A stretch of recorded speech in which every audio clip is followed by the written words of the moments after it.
চাইলে তুমি 2 দিন আগে দুনিয়ার বুকে যাইতে পারবা না, আবার চাইলে তুমি ফেরত আসতে পারবা না। অনেকের মনে প্রশ্ন থেকে যায় তাকদীর নিয়ে, তাইলে যারা আত্মহত্যা করে তারা তো নিজেদের হাতে নিজেদের হত্যাটা করে দিচ্ছে। মূলত নিজেদের হাতে তারা নিজেকে হত্যা করতেছে এমন না।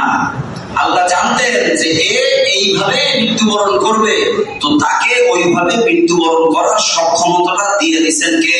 আল্লাহ। আল্লাহ। মৃত্যুটা আল্লাহর তরফ থেকেই নির্ধারিত, তো সে জাহান্নামের পথে নিজের মৃত্যুকে পরিচালনা করবে, এইটা তার তাকদীরে লিখেছে। সে ওইভাবে করতে যাবে এটা আল্লাহ জানতেন, আল্লাহ তাকে সক্ষমতা দিয়ে দিচ্ছেন। তাকদীর নিয়ে আল্লাহ রাসূল বেশি ভাবতে নিষেধ করছেন। আল্লাহ রাসূলের ঘোষণা হলো তাকদীর নিয়ে বেশি ভেবো না। হাজারো মানুষ শুধু তাকদীর নিয়ে অযথা ভাবতে গিয়া নিজের ঈমান এবং আমলকে